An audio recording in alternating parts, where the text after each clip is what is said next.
Hi, folks. Let's do this. That usually launch is better. I resized the window. Okay. Hi, folks. I'm back. I took a. I don't even notice if I was gone. I just took a quick break to launch a second product elsewhere, but I have returned in my full capacity. So, back to daily streams with me.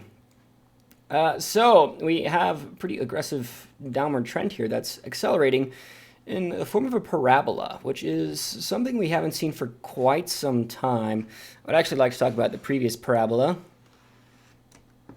All right.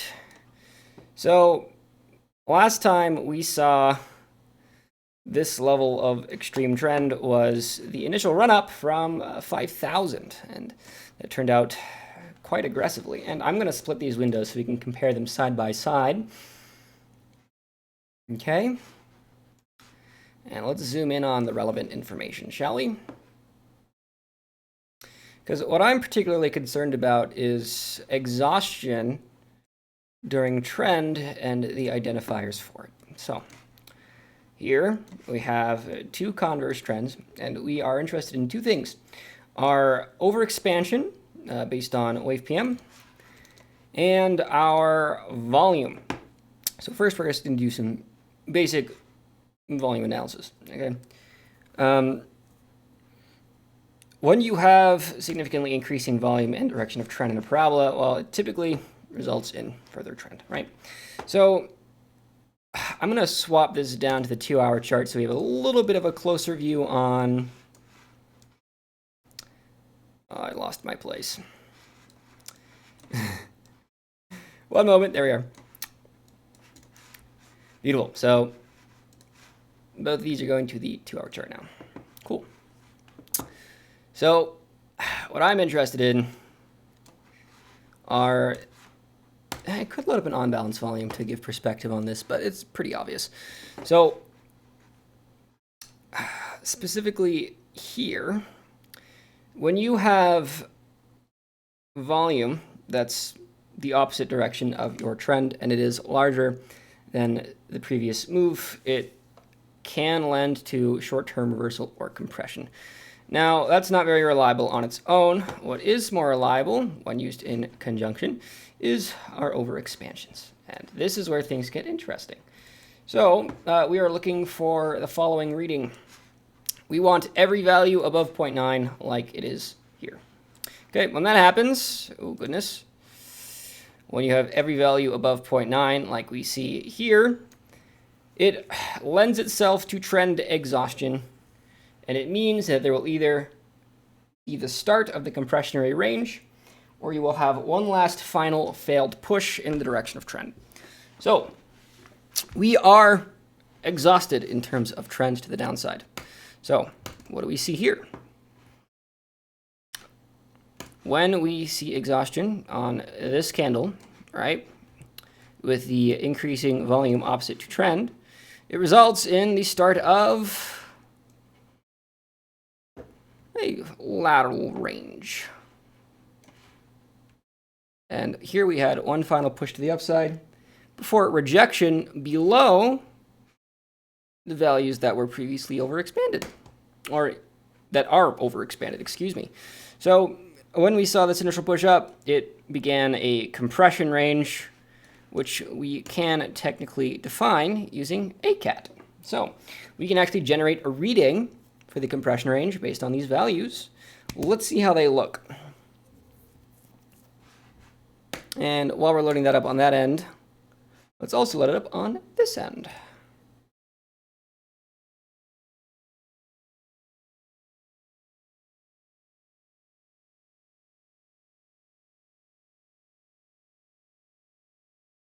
Do give it some patience. These are pretty big indicators. So no compression range initially formed. Why? Because we actually had a converse expansion to the downside here, which actually resulted in a disconnected plume of mass. So you look closely here, right, where we get this overexpansion. It actually cuts off this value here, but we can actually manually load it in based on previous values. So if we briefly look at the 55 period here, oh goodness, we will get the following result. So it's actually currently defaulted to 50, and you can see it clearly expanded on beyond that value. So the question is now, because we have this overexpansion, will we break into the range of lateral trading and retests of the longest overexpanded period like we did previously here? Or, well, actually, I think that's the only scenario, personally. I honestly don't see trend continuation. So I do think that, yes, it is possible for us to see one final spike to the downside, test liquidity to around current R3.2 standard deviation to the downside, which is currently 6,500 is my absolute lowest value at the moment. Typically, when you get these extended moves outside the 3.2 standard deviation of the longest overexpanded period, the resulting period of exhaustion is quite extensive. So we might see one last leg down, but then we'll enter a longer compressionary period, which will enable us to make back any losses we might have seen if we were attempting upside positions from this downward move here. Okay. Let me just check the YouTube comments, see if there's anything you guys want me to look at. ADA, I would be happy to. ADA was actually pointed out to me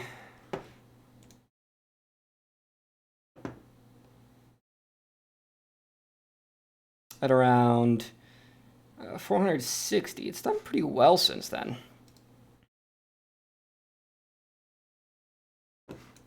Okay, not what I wanted.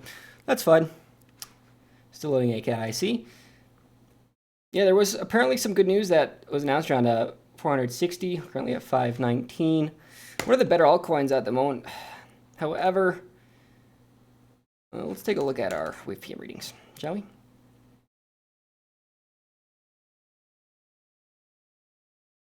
I am still concerned while this range holds true. There's a lot of negative volume from this previous downward area that would provide resistance, that order block there. And you have just a solid brick of yellow, which is super rare and actually typically just implies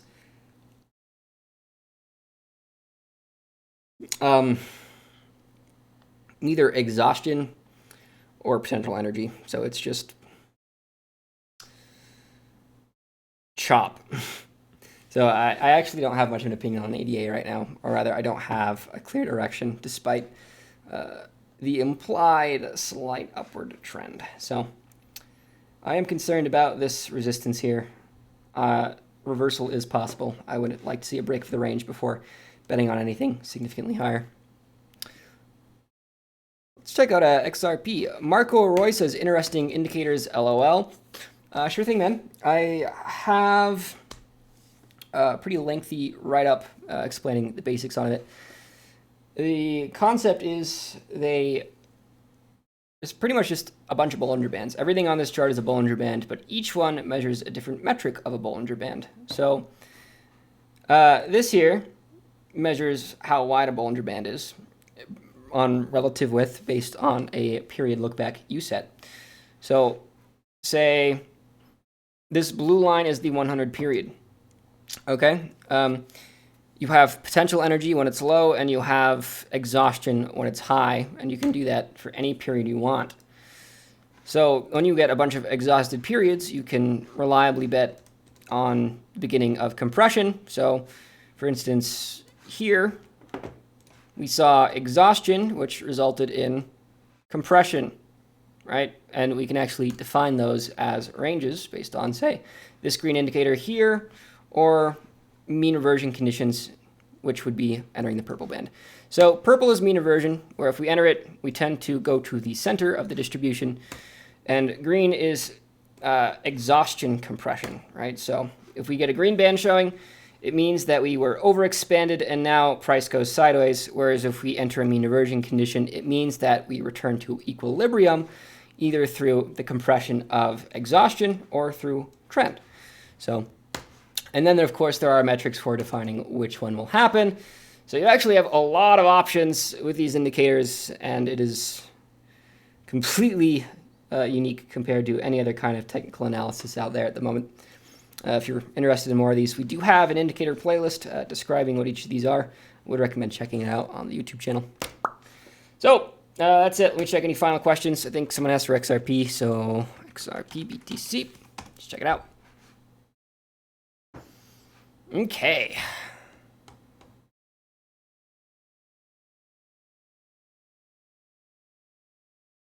So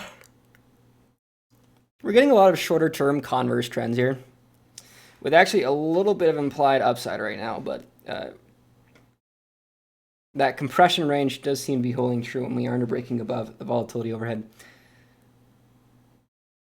I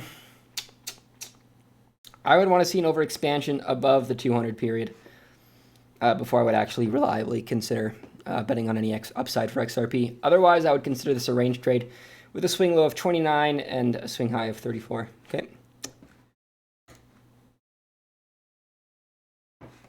Sure thing, Marco Roy. Glad you tuned in, man. Go ahead and subscribe, and I do this every day at 1 p.m. So let me know what you think.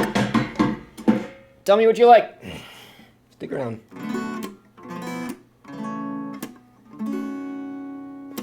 Any final comments, guys? Live stream questions, cool. Link BTC. It'd be my pleasure, man. Okay. We are getting that compression range I did predict. Well, macro level compression. So super high potential energy here on the daily chart, which actually interests me.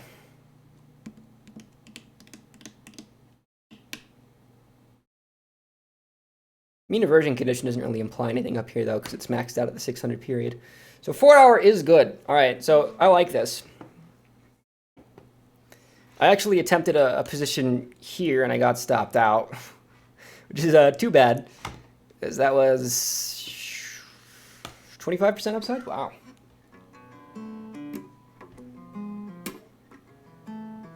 So the mean reversion condition is almost complete.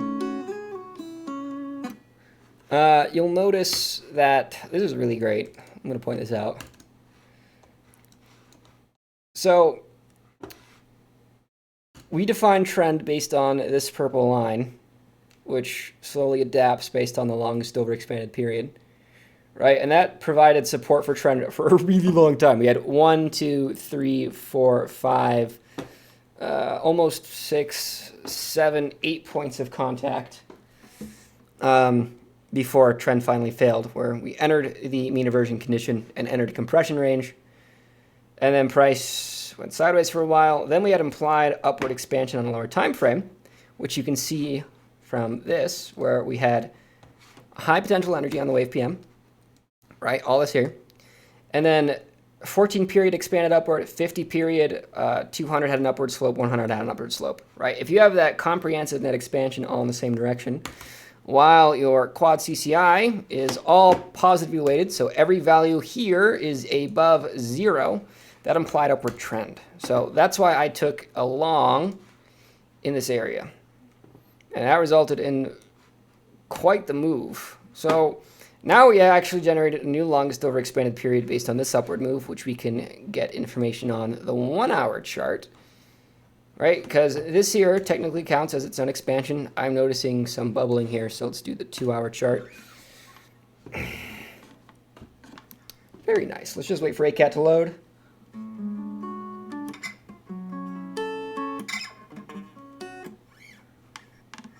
Come on.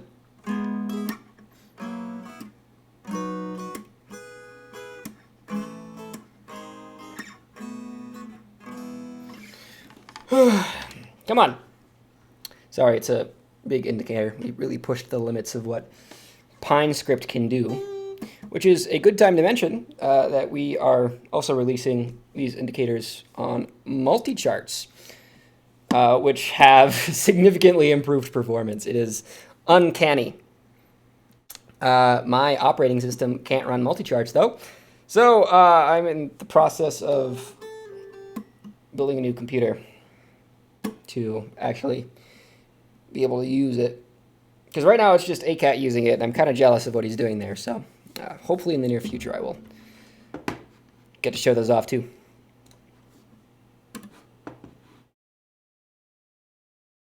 Four-hour LOX bar already evaporated on the 3U APM. Super Tier Printer says, a nice video website doesn't offer an indicator-only package. It does actually, yeah. It's a monthly subscription. Yeah, if you check the products page, there are 3 tiers to choose from. The light one being cheaper than a subscription to TradingView, actually. Because I probably shouldn't mention that, you know. These indicators actually run on the free version of TradingView, which is interesting. Not that I'm advocating anything. You should totally subscribe to TradingView Premium, like I do, because I prefer to have everything loaded up at the exact same moment. But hey, it's a pretty cheap subscription. Yeah, let's go back to the 4-hour on link. Yeah, I suppose I should have mentioned if trend resumption was viable up here. So long silver expanded here was 304. That's been evaporated for quite some time. I would have actually expected this upward push to go higher, but it seemed the mean aversion condition to the downside on the shorter time frame activated, which I did not check. Right, that's what I loaded this up for. So here we defined new trend. We entered the mean aversion condition, and now we are mean averting, which once again is evaporated. So we are looking for any kind of implied upward expansion, any kind of positive weighting. I would be inclined to take a new long position. So keep an eye out.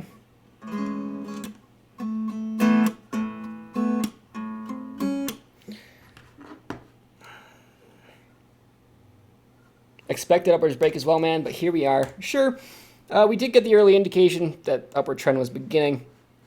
But we also got really good indications that trend was ending. So if you look here, right, where we re-entered, swing high right there, and then downward trend in channel. So pretty clean. Check the comments one last time, and if there's nothing, I'll be on my way. Cool, that looks like it's it, folks.